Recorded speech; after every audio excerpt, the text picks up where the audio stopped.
गांव में सुनीता अपनी बेटी सुमन के साथ रहती थी। सुनीता के पति का देहांत हो चुका था।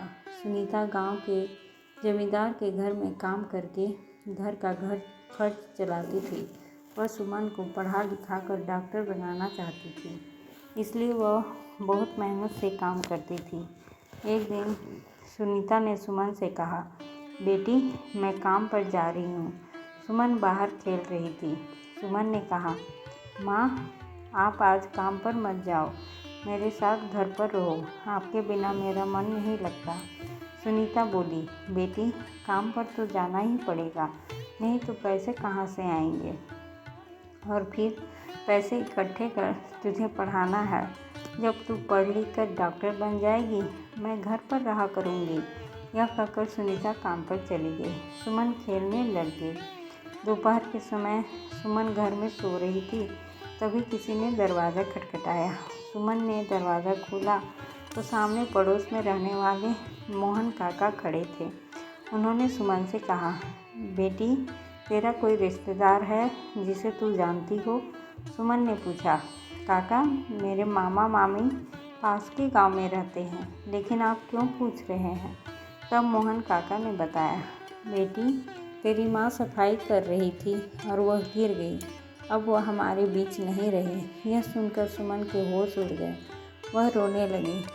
मोहन काका ने बड़ी मुश्किल से उसे चुप कराकर उससे मामा का पता पूछकर एक गांव के आदमी को उन्हें खबर देने भेजा। सुनीता के भाई सोमेश ने आकर सुनीता का अंतिम संस्कार किया। उसकी पत्नी ने सुमन को संभाला। अगले दिन मोहन काका और गांव के जमींदार सुमन के घर आए।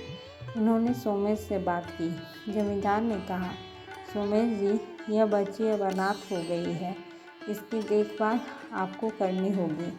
सुनीता का देहांत मेरे घर में काम करते हुए हुआ, इसलिए मैं इस बच्ची के पालन पोषण के लिए 1 लाख रुपये दे रहा हूँ। आप इसका अच्छे से पालन पोषण करना।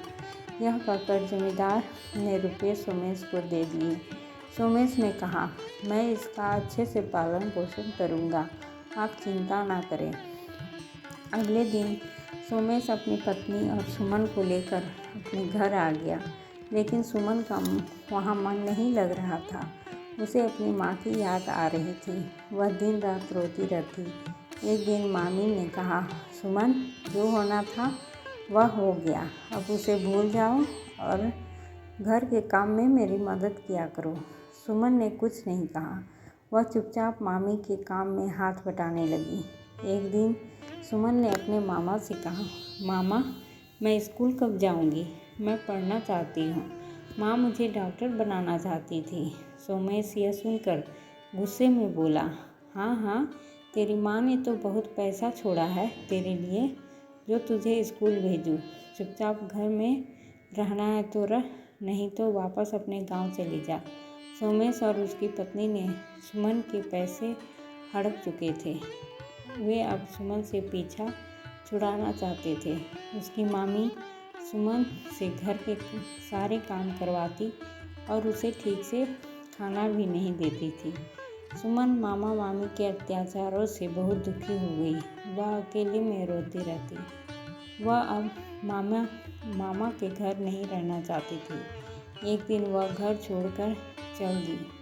वह अपने गांव जाना चाहती थी, लेकिन वह चलते चलते शहर पहुंच गई। उसे कुछ समझ नहीं आ रहा था कि कहाँ जाए, क्या करे। उसे बहुत भूख लग रही थी। सुमन सड़क के किनारे बैठकर रोने लगी। तभी उसके पास एक बुढ़िया आई। उन्होंने सुमन से पूछा। सुमन ने रोते हुए सारी बात बता दी। तब बुढ़िया माई ने कहा, मैं भीख मांगकर गुजारा करती हूँ, तू भी मेरे साथ भीख मांग, और पास ही मेरी छोटी सी झोपड़ी है, वहीं रह लेना। अगले दिन से सुमन बुढ़िया माई के साथ भीख मांगने लगी। उसे यह काम पसंद नहीं था, लेकिन मजबूरी में करना पड़ता था। एक दिन वह भीख मांगते मांगते एक अस्पताल के पास पहुंच गई। वह अस्पताल के अंदर चली गई। वहाँ उसे एक डॉक्टर मिले।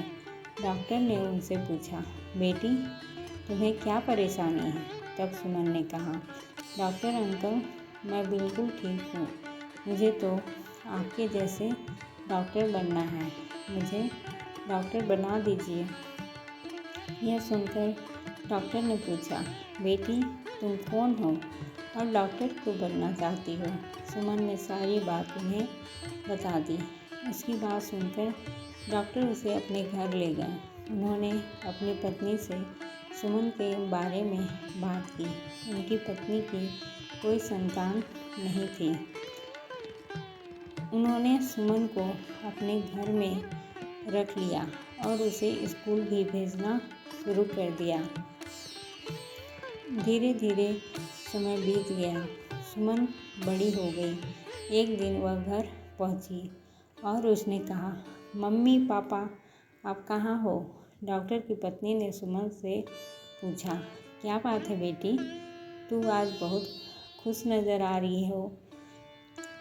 सुमन ने उनके पैर छुए और कहा, माँ आज मैं डॉक्टर बन गई, यह आप दोनों के कारण हुआ है।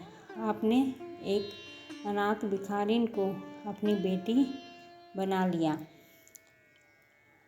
यह कहकर सुमन रोने लगी। डॉक्टर और उनकी पत्नी ने उसे चुप कराया। डॉक्टर ने उनसे कहा, बेटी तुम डॉक्टर अपनी मेहनत से बनी हो, हमने कुछ नहीं किया। आज खुशी का दिन है, रोने का नहीं। यह कहकर उन्होंने सुमन को गले से लगा लिया। अगले दिन से सुमन डॉक्टर बनकर अस्पताल में काम करने लगी। कुछ दिनों बाद डॉक्टर और उनकी पत्नी ने सुमन की शादी करवा दी। सुमन का पति भी एक डॉक्टर था। इस तरह सुमन ने अनाथ होते हुए भी अपनी लगन और मेहनत से अपनी माँ का सपना पूरा कर दिखाया। मेहनत और लगन यदि सच्ची हो तो ईश्वर किसी न किसी रूप में मदद करने आ ही जाते हैं। दोस्तों आपको ये कहानी कैसी लगी? अगर अच्छी लगी हो तो लाइक शेयर और सब्सक्राइब करें। धन्यवाद।